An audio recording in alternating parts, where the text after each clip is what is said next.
corroborar com todo o trabalho que a gente já vem sendo feito. E espero que seja de muito proveito para todos, né? E que a gente possa ter um acesso melhor, né, nesse assunto de assédio moral e sexual, e a partir de agora a gente possa abrir um canal de comunicação aí com todos os servidores sobre esse assunto, que era algo pouco divulgado dentro da secretaria, né? E é isso, e é com você, Císia. Muito obrigada. Muito obrigada, Larissa. Michele, então foi como eu tinha dito, é um prazer recebê-la, é um prazer saber mais sobre assédio, um tema tão importante, tão complexo, onde as pessoas têm muitas dúvidas.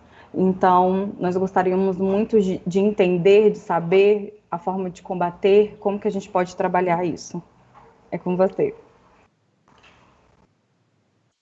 Bom, boa tarde a todos, né?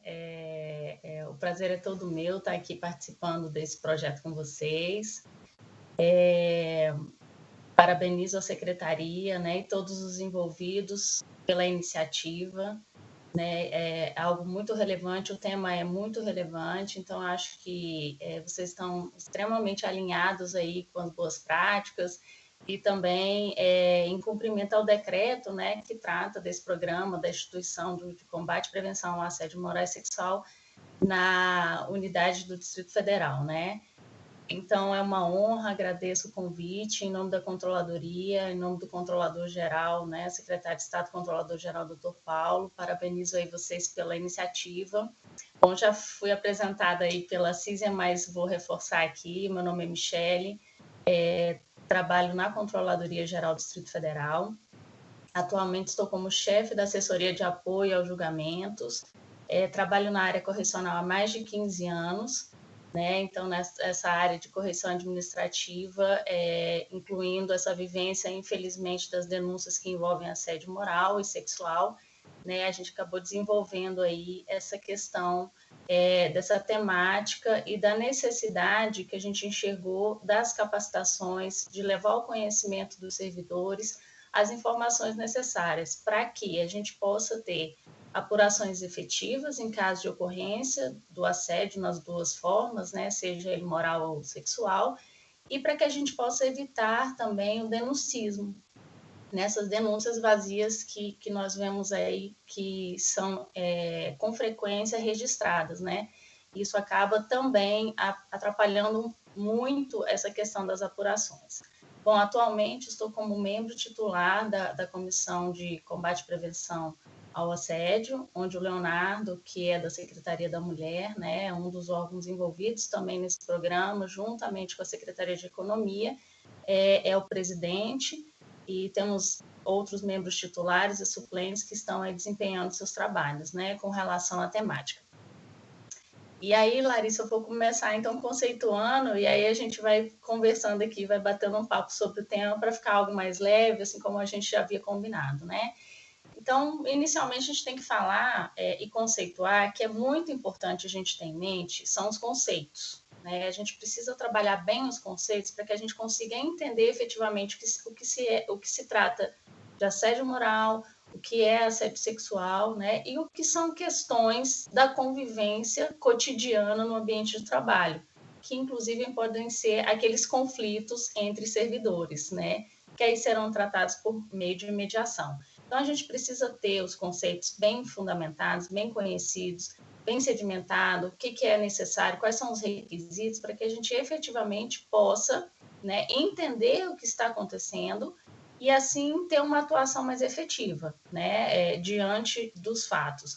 Isso inclui as chefias, inclui os servidores, inclui os colegas de mesma hierarquia, e a gente precisa ter em mente a ocorrência e os fatos que são levados em consideração no momento das apurações. Então, eu vou iniciar com o assédio moral, falando um pouquinho dele, que assédio moral, ele caracteriza-se pela exposição de servidores a situações humilhantes, vexatórias, constrangedoras.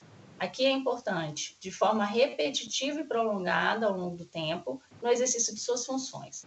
Bom, uma pergunta que surge muito durante os cursos, né, quando a gente está falando dessa temática, o que é esse tempo prolongado? Qual que é o tempo que a gente precisa para poder caracterizar?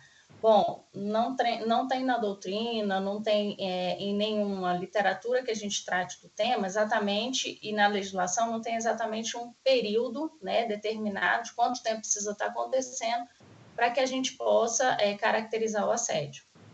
Só que a gente precisa entender que as condutas, elas podem ser diferenciadas, tá? Só que elas precisam ser repetitivas, para que isso se torne algo que você consiga perceber que tenha uma intenção do assediador, né, em trabalhar essa questão no emocional, esteja ferindo a dignidade, o respeito, né, do servidor. Você precisa de um tempo até para que você consiga juntar as provas, você precisa de um tempo para você elaborar um conjunto probatório.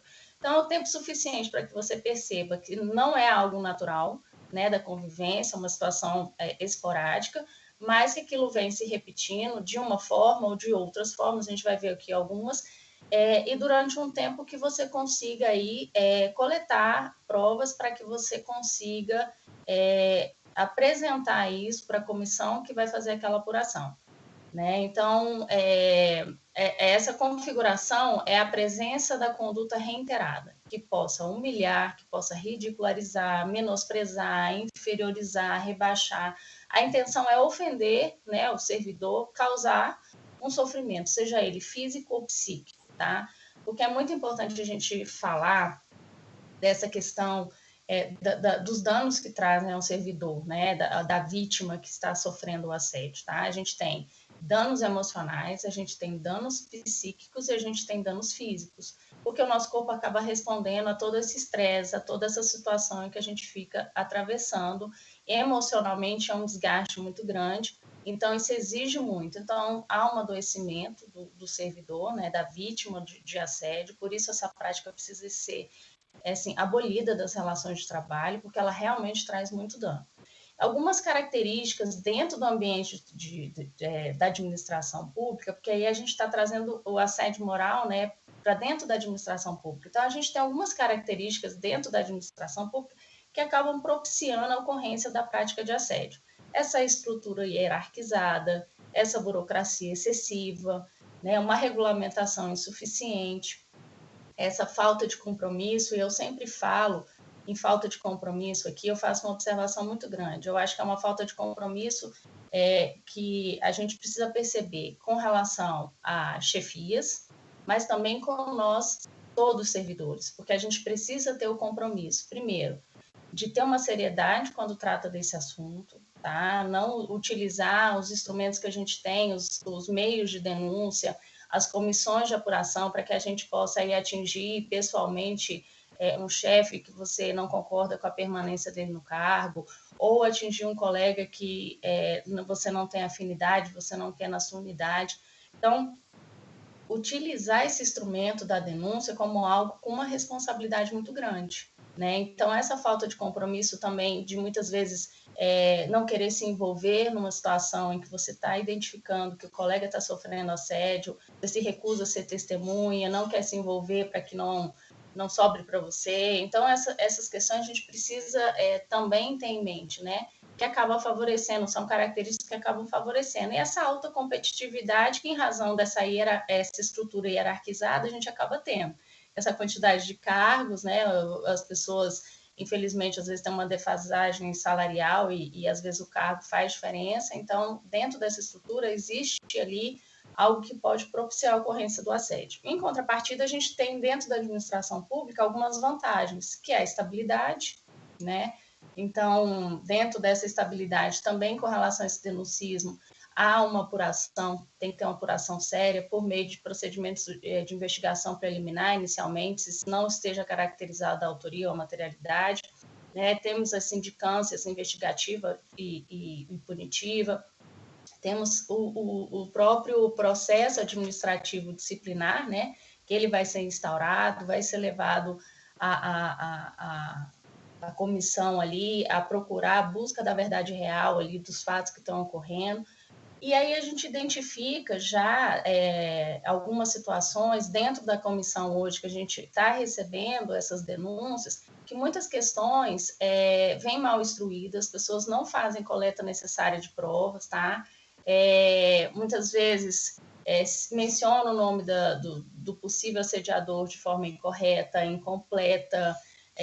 A gente já teve caso, e eu, inclusive, analisei esse caso, a pessoa faz um relato e diz que é de determinado órgão, quando a gente vai oficiar ou vai fazer pesquisa no portal da transparência, aquela pessoa não é lotada naquele órgão, nunca esteve ali. Então, assim, é muito complicado, né? A gente tem, assim, diversas denúncias de muitas situações relatadas, mas em que a gente percebe uma fragilidade, né, no acervo probatório.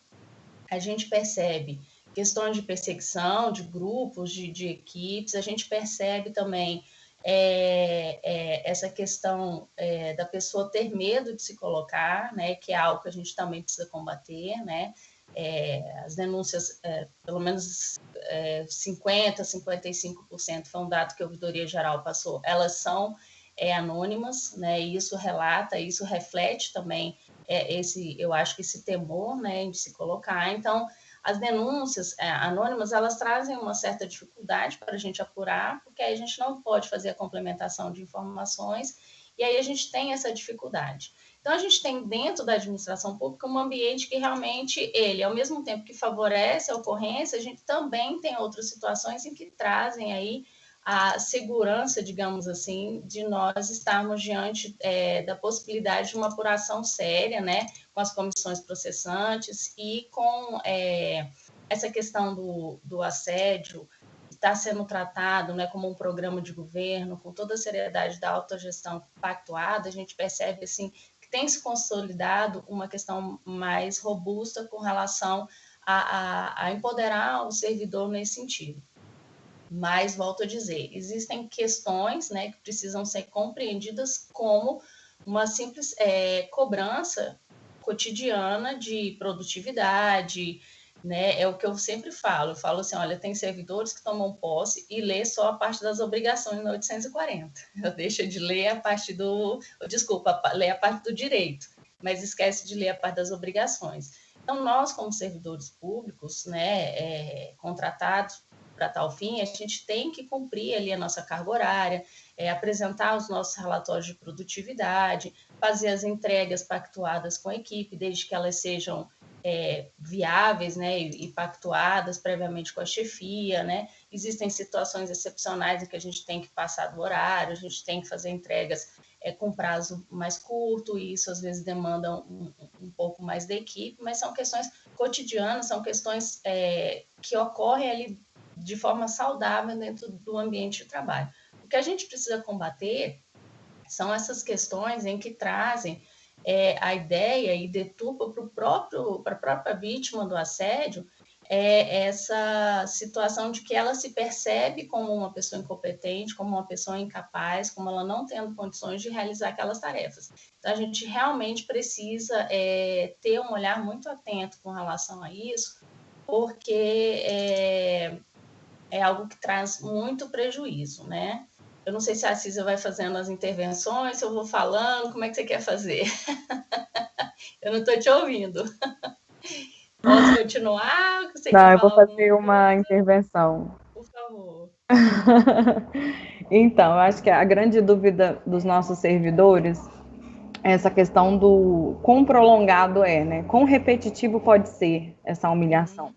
Porque às vezes eu tenho um caso em específico, onde uma servidora é ameaçada porque entrou há pouco tempo, está em estágio probatório, e porque ela está com uma demanda muito grande, não pode atender aquele servidor naquele momento, e ela é ameaçada e aquilo ocorreu de uma forma pontual.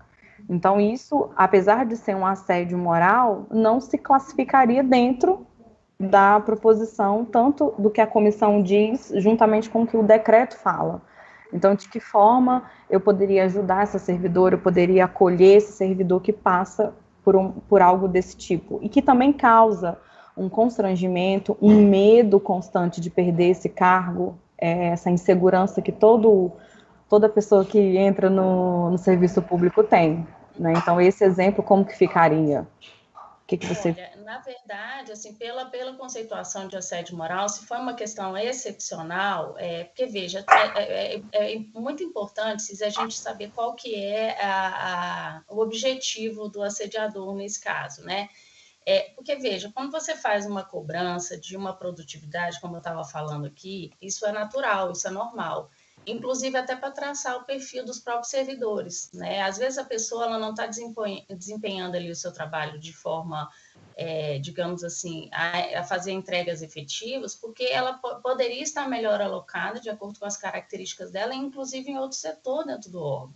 Às vezes não é o perfil dela estar naquela unidade. Então, até as entregas de relatório de produtividade você consegue traçar, né, o melhor perfil, o melhor lugar, a melhor forma de atuação do servidor. Agora, quando é colocado, e a gente precisa analisar cada caso, você traz assim, uma frase, assim, sem a gente ver as nuances, como é que se deu, mas da forma como você trouxe, a gente percebe que há uma coação, né? Muito embora tenha sido pontual. Agora, a percepção dessa servidora é que tem que ser observado, né? Se ela está se sentindo ameaçada diariamente por conta de estar em estágio probatório, o fato do servidor estar em estágio probatório não significa que ele pode ser ameaçado, né? E isso não dá esse direito. Ele está cumprindo ali aquele período para uma adequação, para uma adaptação dentro do serviço público, porque eu conheço várias pessoas que fizeram concurso e que após tomarem posse falam, não, isso não é para mim, eu não dou conta de trabalhar no serviço público, minha dinâmica é outra, e acabam pedindo para sair. Então, é questão até de perfil, porque às vezes a gente idealiza muito o serviço público, quando a gente está nele, a gente fala, nossa, mas não era isso que eu estava buscando, e aí vai em busca de outras possibilidades que possam satisfazer profissionalmente a pessoa. Então, na verdade, o que não pode ficar é essa ameaça velada, né? A pessoa se sentir ameaçada. Então, esse é o tipo de fala que precisa ser evitado, que, na minha opinião, pode ser corrigido, questões eventuais e questões pontuais podem ser corrigidas com conversas, com as chefias, com as equipes. Isso que a gente está fazendo aqui é live, capacitação, o curso EAD da própria escola de governo que está à disposição dos servidores. Então, eu acho que é trazer conhecimento, né, e que, nesse caso específico, em que não fique de forma velada essa ameaça sendo mantida. Exatamente. Tá? Porque aí você já não tem uma relação saudável. A pessoa ali está trabalhando sobre uma ameaça que, às vezes, ela não é dita, mas ela é vivenciada diariamente. Aí sim a gente pode pontualmente estar falando de uma situação de assédio moral. Mas é como eu te falei, a gente precisa analisar o todo, a gente precisa analisar caso a caso. Às vezes, em algumas lives, assim, as pessoas trazem algumas questões, mas eu sempre falo, olha, é preciso a gente ter muito cuidado para fazer as análises e a gente observar tudo que está envolvido ali naquela situação, né? Então, eu creio que o melhor caminho que você está nos dizendo seria a informação, né? A forma de se prevenir, de não passar por esse momento, se inteirar do assunto para saber quando é realmente e quando não é. E acho que um outro caminho também poderia ser uma mediação entre essa servidora, né, que foi coagida e a outra que, né, a ofendeu de alguma forma. Acho que podemos concluir assim. Porque a mediação, ela traz essa possibilidade de você trazer um terceiro, né, para a conversa, e aí você vê que foi estabelecida ali uma relação conflituosa. Então, muitas vezes, de repente, a intenção, não sei dizer, a gente pode perceber que durante um procedimento de mediação, que a chefia não teve a intenção de falar, de repente estava sinalizando, olha, faça da melhor forma, porque se você não fizer as entregas, você está no estágio probatório, algo desse tipo. Uhum. E a pessoa não entendeu como uma ameaça, ou não sei isso, a pessoa realmente quis dizer, né, olha, você está em estágio probatório, você tem que fazer mais entregas que os outros, você vai ser avaliado com um tom de ameaça, sem, às vezes, ter o alcance da dimensão da angústia que ela está passando para outra pessoa. Então, numa situação em que as partes possam se perceber nas suas falas, com uma escuta atenta, com escuta, né, ativa, com uma comunicação não violenta, por meio de um terceiro que facilite aquela comunicação e fale, olha, essa forma de você trazer essa informação, essa forma de você passar as atribuições para a colega dessa maneira, causam situações constrangedoras e ela pode se sentir, digamos assim, desconfortável, como ela se sentiu, isso não está fazendo bem. Então, a gente pode compor dentro dessa situação. Agora, se isso se tornar algo corriqueiro, aí a gente está falando de outra situação que precisa realmente ter bastante cuidado. Por isso, quando a gente fala das questões, das consequências físicas, emocionais, psicológicas, é justamente isso. A prática do assédio, ela realmente precisa ser combatida na medida em que ela traz consequências inúmeras para a vítima, né? Consequências físicas, porque o nosso corpo responde a todo esse emocional vivenciado, a toda essa situação de estresse. Então, a gente tem hipertensão, a gente tem pessoas com problemas de estômago, enxaquecas, porque o estresse é muito grande, o corpo não consegue acompanhar aquela situação toda. As emocionais, né, as psíquicas, tem gente que tem síndrome do pânico, síndrome do choro, né, ficam ali aterrorizadas, começam a ter uma distorção da sua percepção, da sua autoimagem, acaba levando aquela situação vivenciada no ambiente profissional para o ambiente, digamos assim, familiar, para o ambiente com os amigos, os relacionamentos. Isso pode trazer prejuízo. Em casos mais extremos, a gente pode ter, inclusive, e infelizmente a gente tem registros disso, de prática de suicídio. A pessoa não dá conta de vivenciar aquilo. Então é algo que a gente não tem noção, às vezes, da dimensão dessa violência. Ela é muito grave e a gente efetivamente precisa retirar todo esse tipo de situação do ambiente das relações de trabalho, justamente por conta dessa situação tão grave, né? Então, ele pode ir evoluindo ao longo do tempo, vai trazendo incapacidade laborativa, seja ela temporária, com os afastamentos legais, né, as licenças médicas, até a incapacidade laborativa permanente, que seria uma aposentadoria precoce, como a gente já teve um caso relatado muito grave na controladoria, que a gente fez a apuração, depois a gente encaminhou para o órgão para fazer essa apuração, e efetivamente era um caso gravíssimo de assédio moral, em que a vítima ela teve danos tão graves que ela, além de desenvolver síndrome do pânico, depressão e outras tantas doenças psíquicas, né, junto com esse emocional, ela contraiu uma doença também no estômago, ela precisou ser aposentada. Você imagina só a pessoa passar por uma situação de aposentadoria precoce, lidar com tudo isso. Então, era um cenário que a gente olhou e falou assim, meu Deus, a vida dessa pessoa como um todo, ela ficou muito prejudicada, tanto profissionalmente como em termos de relações, porque ela achava mesmo que ela era tudo aquilo que a chefia passava para ela. Então, foi algo que chamou muito a atenção da gente, né? E isso acabou ocorrendo. E, infelizmente, o assédio ele pode acontecer de forma da chefia para o subordinado, que é a mais comum. A gente tem a ocorrência, né, do chefe ao subordinado.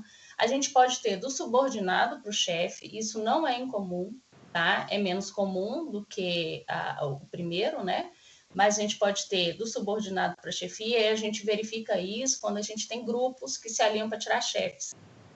Isso é muito comum em troca de governo, quando chega aquele chefe que você não está esperando, ou ele é de outro partido, enfim, tem outras questões envolvidas, e às vezes o grupo se alia para tirar a chefia. A gente já teve casos registrados assim na controladoria.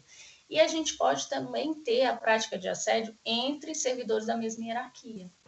Isso também não é algo incomum, né? Então, às vezes as pessoas ficam ali dentro de uma situação em que quer prejudicar o outro para que o outro não possa assumir um cargo ou para que o outro não possa estar ali desempenhando as suas atividades de uma forma adequada. Então, a gente pode ter essas formas de ocorrência de assédio, né? Então, só resumindo aqui as consequências para o indivíduo: dores generalizadas, estresse, alteração do sono, irritabilidade, isolamento, crise de choro, depressão, problemas familiares, porque a pessoa acaba não conseguindo administrar essa situação, síndrome do pânico e suicídio. A gente também tem as consequências para a instituição. Quais seriam elas, né? Dentro da unidade, uma redução da produtividade, porque quem está passando uma situação de assédio moral tem a sua diminuição da sua produtividade, tem uma rotatividade muito alta naquele setor, né? Há uma possibilidade de ocorrência de erros e acidentes muito maiores, há uma quantidade de falta muito grande, porque as pessoas acabam faltando, não estão bem, não vão trabalhar, uma aposentadoria, como eu falei, prematura, que pode trazer várias dificuldades. E eu acho que o grande problema seria esse clima desfavorável dentro da unidade, né? Porque um clima ruim, ele acaba contagiando todo mundo.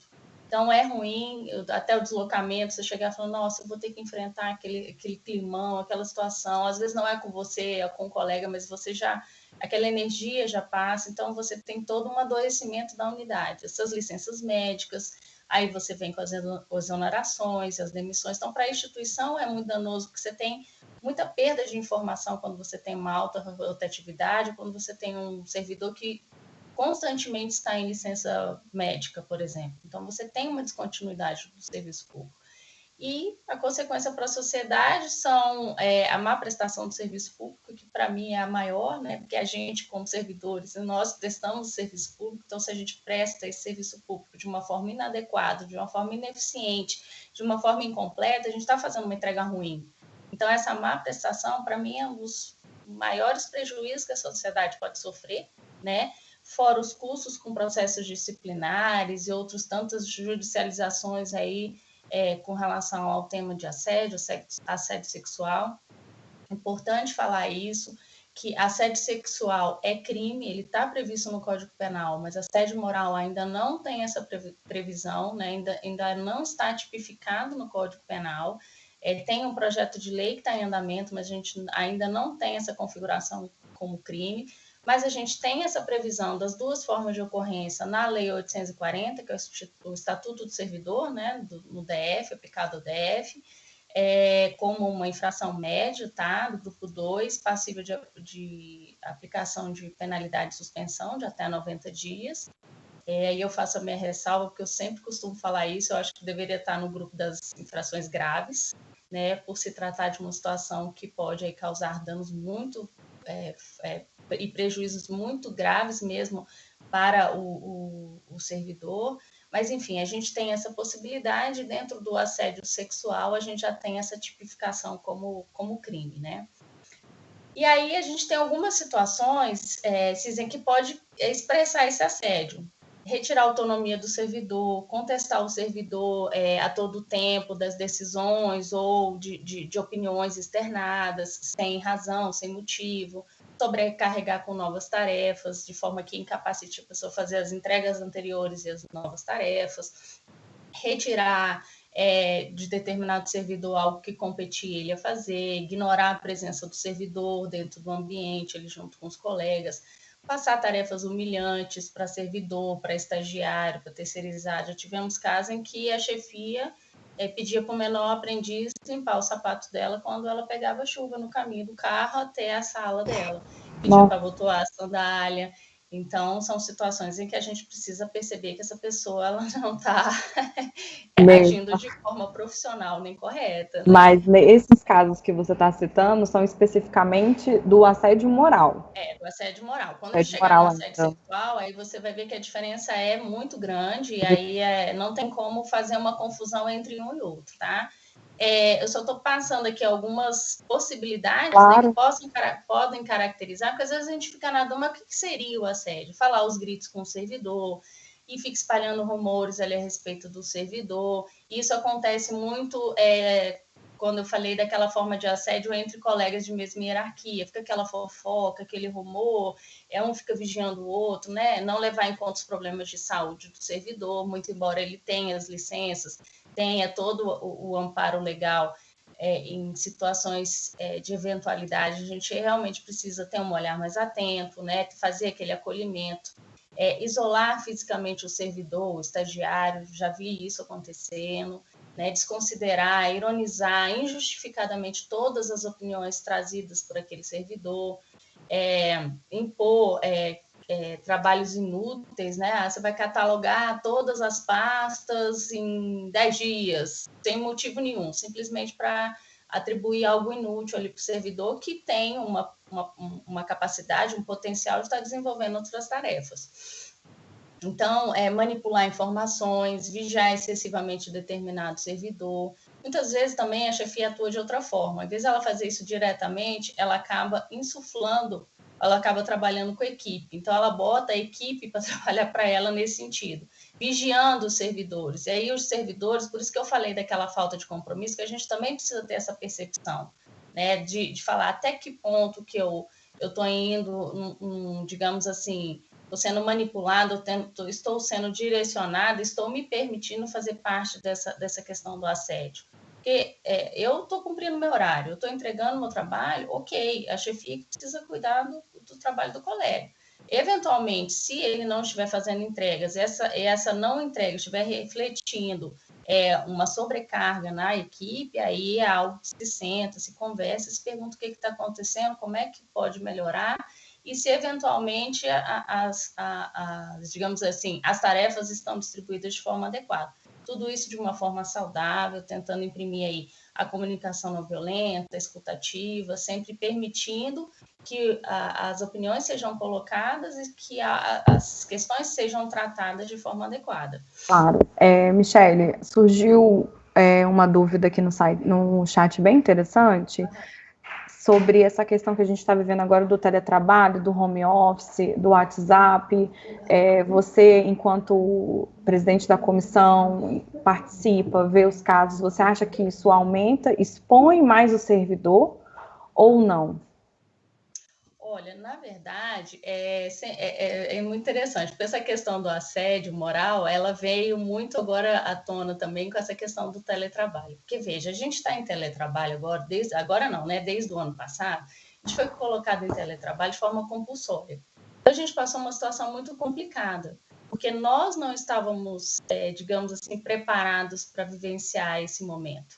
Primeiro, pelo momento já que é difícil, né? A gente está diante de uma pandemia, já assusta, emocionalmente abala todo mundo, e aí de uma hora para outra está todo mundo em casa, está todo mundo despreparado para aquela situação, a chefia, né? Hoje a gente faz reuniões virtuais aí tranquilamente, as pessoas estão percebendo cada vez mais que isso, inclusive, pode aumentar a produtividade, qualidade de vida. Mas ano passado a gente teve uma situação muito complicada, que foi fazer essa adequação da rotina domiciliar com essa questão do trabalho. Então, adequação dos computadores, né? Às vezes com filho, tendo que dividir computador, né? Essa questão do trabalho, da internet, a gente tem alguns servidores, tive notícia de que não tinham internet disponível para que pudesse desenvolver seu trabalho. Então, a gente teve uma situação muito complicada.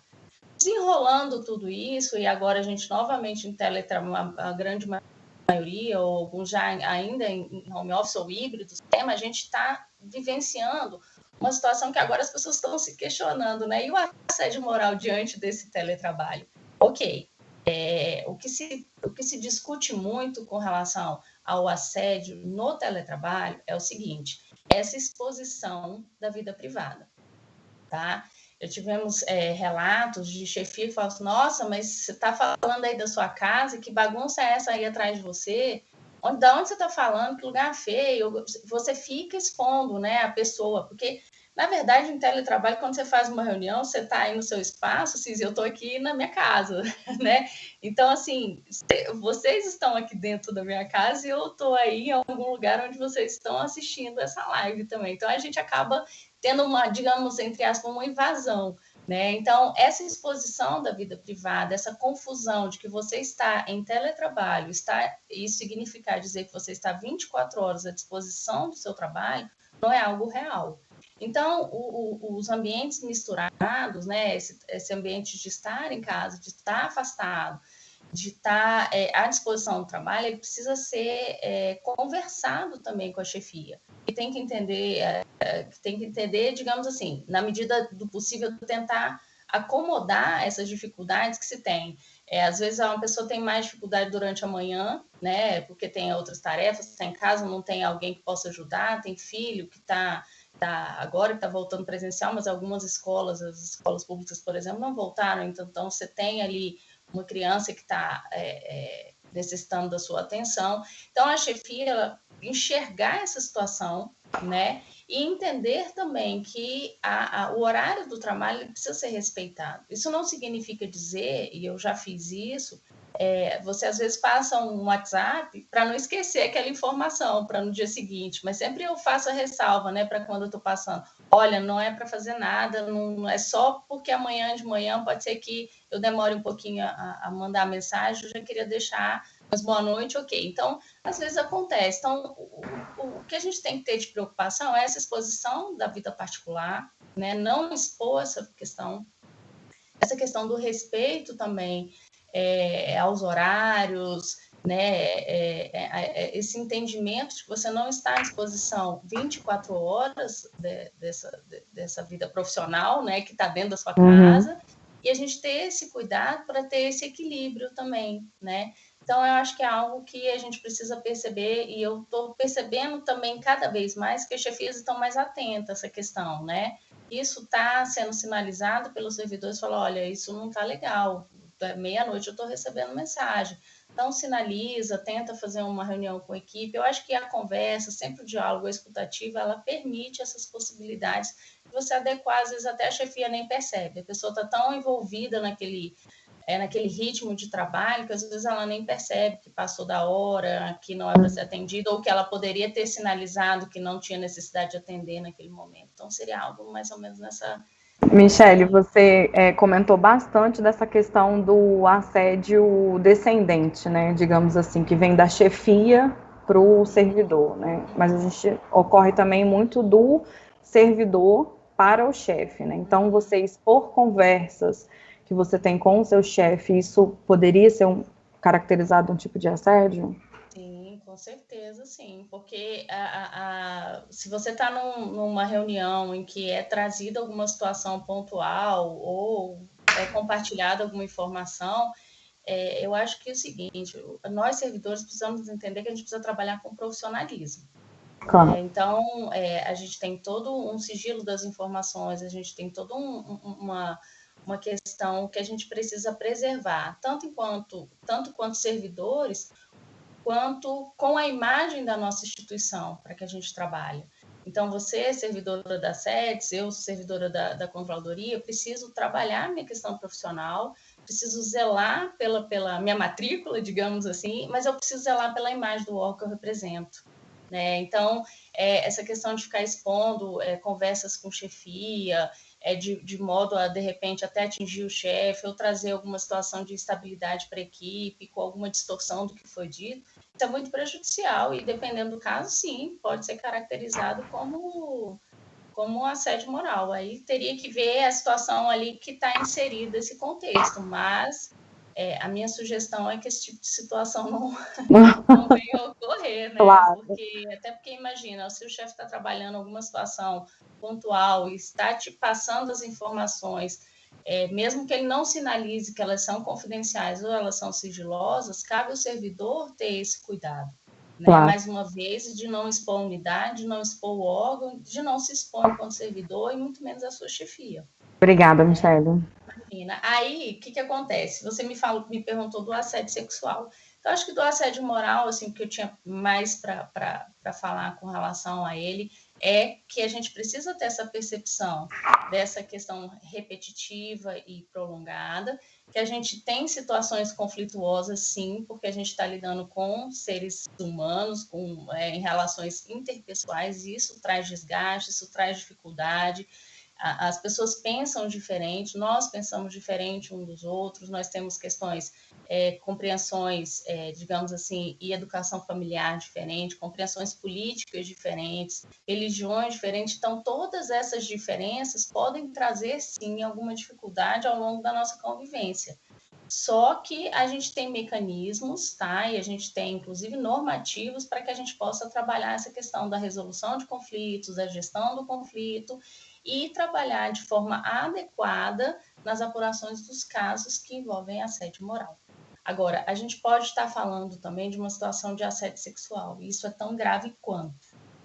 Muito embora às vezes a gente rotule assim, nossa, assédio sexual é um negócio, não. Assédio moral também é algo muito grave, e assédio sexual, ele é algo grave também. Então, a ocorrência dessas duas formas de assédio é inaceitável hoje nas relações de trabalho. Então, ele pode ser conceituado como toda conduta de natureza sexual não solicitada e que tem um efeito desfavorável dentro do ambiente de trabalho e consequências prejudiciais no plano do emprego às vítimas, tá? A gente destaca aqui, gente, que é o seguinte, existe uma exigência de um favorecimento sexual, tá? E a outra parte, ela não está de acordo com isso. Então, há uma negativa da outra parte, né? Ela não concorda com isso, ela não está consentindo com essa situação. Por que eu estou colocando isso? Porque a gente tem situações dentro do ambiente de trabalho em que se desenrolam relações, né?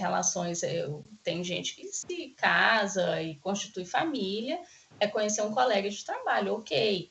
Agora, você utilizar a chantagem ou a troca, né, de favorecimento, de permanência em determinado cargo ou em determinada unidade, para que você obtenha um fim especificamente, e aí a diferença, tá, Císia, é efetivamente ligada à área sexual, tá?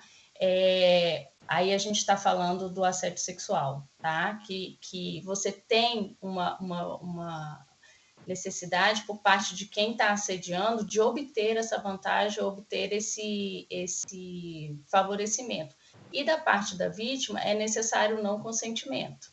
Por que eu estou falando isso? Porque a gente já teve situações em que se estabeleceu um relacionamento amoroso, as coisas estavam caminhando bem, até que uma das partes não queria mais. E a outra não gostou muito dessa situação e acabou denunciando por assédio sexual. Ora, os dois até então estavam se mantendo dentro de um relacionamento, então tinha algo consentido. O fato do colega terminar não garante ou não legitima uma denúncia de assédio sexual. Isso acontece com frequência, isso não é assim, parece algo diferente, mas não é. Isso acontece, a gente precisa falar sobre isso, porque é algo que pode ocorrer, tá? Poderia entrar numa Lei Maria da Penha, num relacionamento abusivo, né? Numa outra situação que não é o caso. Caso aqui, exatamente. Entendi. Então, vamos lá, os elogios sem esse conteúdo sexual, né, cantadas, paqueras, flertes que pode acontecer, eles não vão constituir assédio sexual. Só que assim, eu sempre oriento, sempre é falado nos cursos, o que a gente sempre fala, vamos preservar o nosso ambiente de trabalho, né? Vamos agir com profissionalismo, evitar esse tipo de situação, esses envios desses vídeos, né, por aplicativos de mensagem, que pode ter esse conteúdo mais sexualizado, essas piadas envolvendo essa questão da sexualidade também, né, dessa parte sexual, isso é muito complicado, esses trocadilhos que se faz, então isso tudo tem uma questão muito forte que a gente precisa efetivamente trabalhar, né? Então, o artigo 216 do Código Penal diz o seguinte: constranger alguém com o intuito de obter vantagem ou favorecimento sexual, prevalecendo seu agente da sua condição de superior hierárquico com ascendência, inerentes ao exercício de emprego, cargo ou função, pena ou detenção de 1 a 2 anos. Então, isso é crime, está no artigo 216A do Código Penal. E aí, assim como o assédio moral, pode acontecer o assédio de forma vertical, né, que ele vai ocorrer quando um homem e uma mulher, e aí é importante a gente fazer uma observação, porque aí é homem, mulher, não só de homem contra mulheres, enfim, isso não tem, isso aqui é uma luta de todos nós servidores, né? Isso não é a luta das mulheres contra os homens, absolutamente, não tem esse discurso. A ideia da gente fazer esse trabalho é a gente mostrar que todos nós servidores estamos nessa luta e que ele pode acontecer de outras formas, não essa pré-definida que a gente tem, que normalmente seria um homem, que seria o assediador sexual de uma mulher. Nós já tivemos casos, e eu tive, inclusive, em cursos que eu já ministrei, servidores homens se manifestando no sentido de que foram assediados sexualmente. Agora, eu vejo quão é difícil inverter essa lógica e essa cultura de você. Eu até parabenizei os participantes desse curso, porque eu acho muito difícil, porque para um homem é muito complicado ele dizer que ele foi vítima de um assédio sexual, porque até um homem negar retribuir um favorecimento sexual ou estar diante daquela... tem um questionamento da sua masculinidade. Então, ainda existe uma cultura muito forte em cima disso, né? Então, não necessariamente porque ele é homem, ele não pode não consentir uma situação como essa, muito pelo contrário. Ele pode dizer que não consente, que não tem interesse, né? Então, a gente precisa entender que essa luta é nossa. Então, ele acontece dessa forma vertical, né, que é da posição de chefe para subordinado, e a gente pode também ter o horizontal, que entre colegas da mesma, digamos, da mesma hierarquia, que é possível também. Então, assédio sexual sendo crime, ele pode acontecer nessas duas configurações. O requisito é ele ser provocado, né? Tem a provocação, né? Tem essa é a exigência do favorecimento, da obtenção dessa questão sexual, o não consentimento da vítima, tá?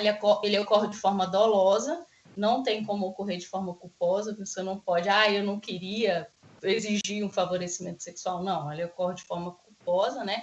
Dolosa, desculpa, pelo comportamento visando essa vantagem e, mais uma vez, reforçando o não consentimento. Agora, tem uma pergunta muito clássica que se faz, eu sempre trabalho isso, para caracterizar o assédio sexual, é necessário ter um contato físico? Né? Para muitas pessoas, sim, há uma necessidade, só que a resposta é não. A gente pode ter essa caracterização sem o contato físico. Então, cuidado com redes sociais, né? Comentários em redes sociais, entrou numa foto, faz um comentário que faça insinuações, aplicativos por mensagem, e-mail, bilhete, telefonemas, né? Tudo isso pode ser usado como meio de prova.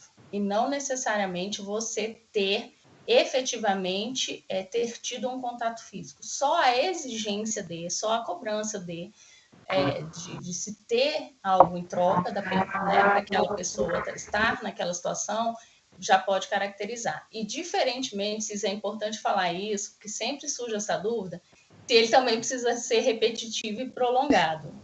Isso sempre se pergunta. E é importante a gente falar que não, porque imagina o tamanho da brutalidade dessa violência, como seria.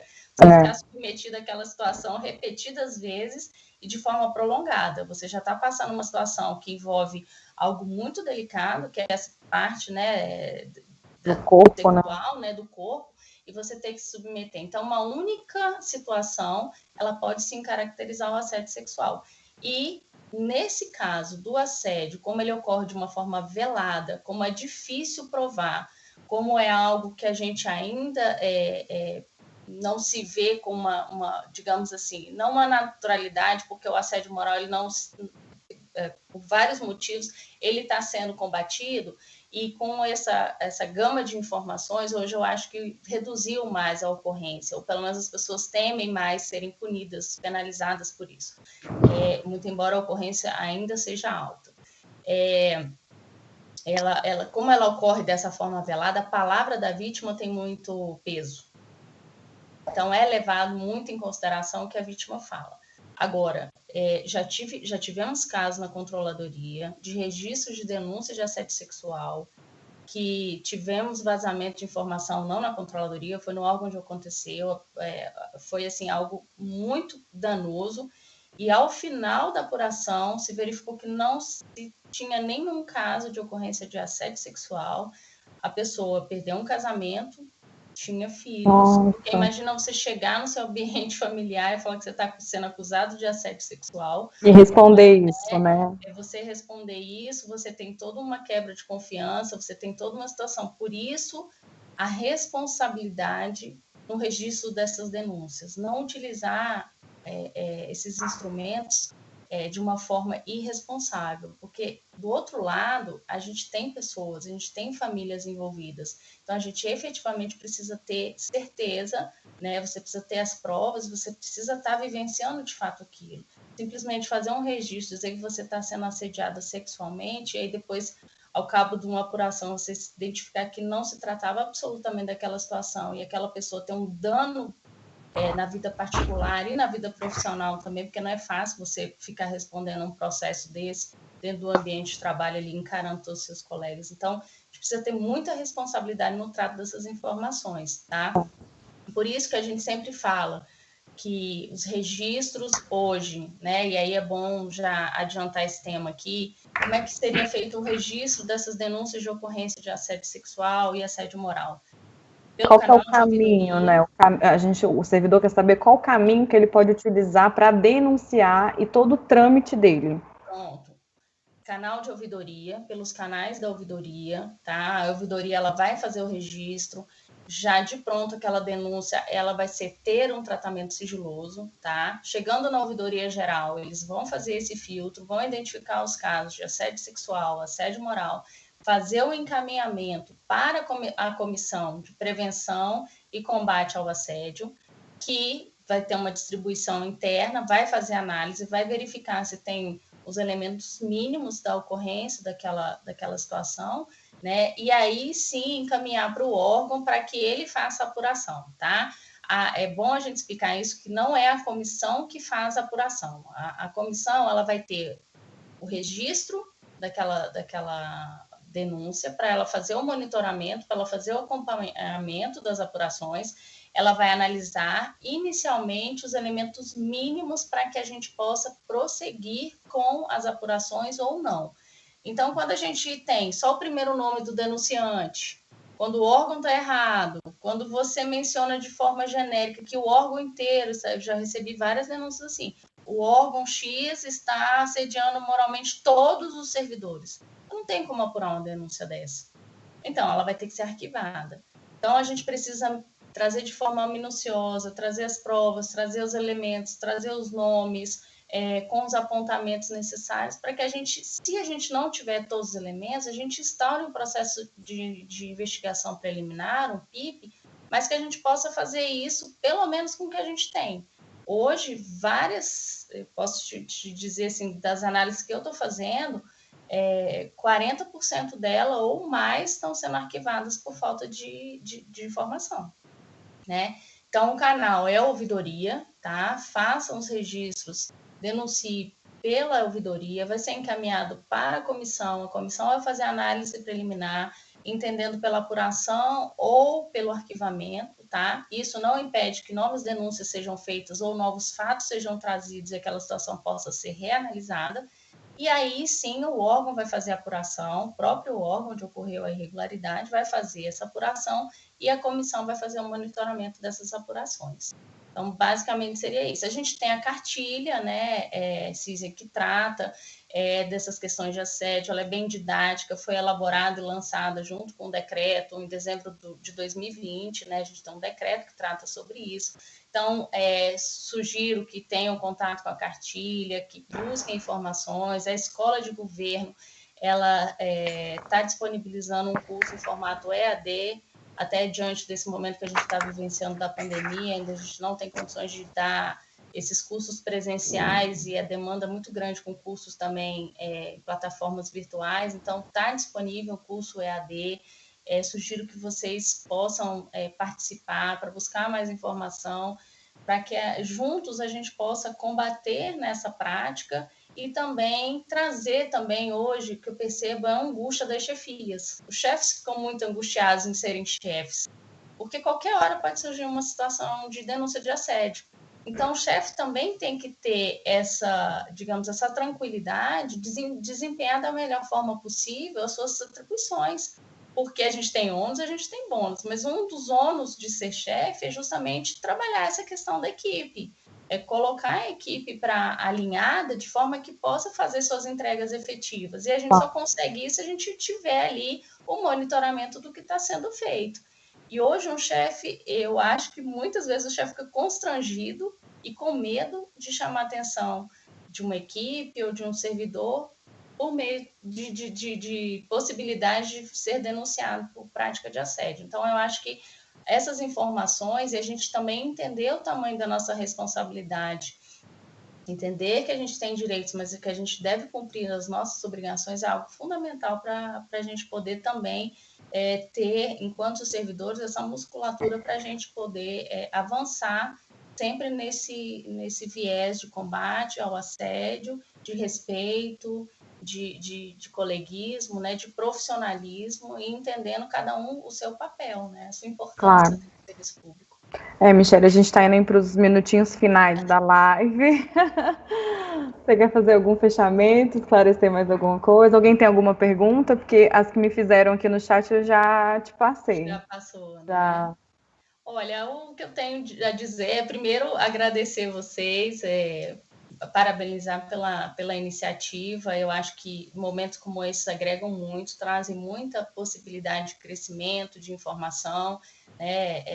Estou à disposição na Controladoria Geral. A Controladoria Geral se coloca à disposição de todos vocês, né? Agradecer mais uma vez em nome do controlador, doutor Paulo, né, esse convite que foi feito para que a gente pudesse ter esse momento aqui com vocês para passar todas essas informações, né? Se você for vítima de assédio, denuncie, não silencie, né? Apoie a vítima se você for alguém que está ali presenciando aquela situação, naquela realidade, busque informações, superar o medo, e para que a gente tenha também responsabilidade com relação à condução, tanto das denúncias, quanto das apurações, as áreas correcionais, né? Eu sei que tem pessoas de várias áreas assistindo também a live, então a gente precisa ter, na verdade, uma grande proposta de mudança de cultura, né? De mudança, de não... O perfil de um assediador sexual, desculpa, o perfil de um assediador moral é aquela pessoa muito insegura, às vezes. Então, ela tem medo de que alguém se destaque dentro da sua equipe e, às vezes, ela age daquela forma. Então, a gente ter certeza do nosso valor, do nosso trabalho, que as oportunidades vão surgir, né? Então, vencer todas essas questões, digamos assim, que surgem das relações interpessoais, né? E tentar trabalhar da melhor forma possível com um instrumento valioso, que é o diálogo. A gente sair do debate para o diálogo, tá bom? Então, o que eu tenho para dizer para vocês é que eu estou à disposição lá na Controladoria Geral, tá? Parabéns, Cisei, pela mediação, foi ótimo, você é muito tranquila, foi muito leve, diferente essa live. Espero ter conseguido aí trazer e atender as expectativas da Secretaria, e estamos à disposição para o que vocês precisarem. Obrigada, Michele, eu que agradeço demais, agradeço também à Secretaria por essa oportunidade da gente falar desse tema, que é tão antigo, ao mesmo tempo tão atual, né, e nós temos desdobramentos disso, enquanto psicóloga aqui da Secretaria, a gente vê o sofrimento do servidor, a gente vê as consequências disso para a Secretaria, porque é um custo, é oneroso, e principalmente o sofrimento psicológico, onde a gente pode chegar a um extremo de uma pessoa querer tirar a própria vida, ela não se ver mais como uma pessoa merecedora de ter uma vida, né? Já fica o link aqui, o convite para a nossa live em setembro, que nós vamos fazer sobre prevenção do suicídio, e a gente também vai retratar isso, vai abordar isso, é esse cuidado, né, da Secretaria para com o servidor, para que nós possamos ter o melhor ambiente de trabalho possível, tá? Eu agradeço a todos que estavam presentes, muito obrigada, tá joia? Quem participou e também quem não pôde participar, muito obrigada, tá joia? Tenha uma boa tarde. Obrigada, Michele. Obrigada, Cisa, tudo de bom. Tchau, Eu tchau. também, tchau.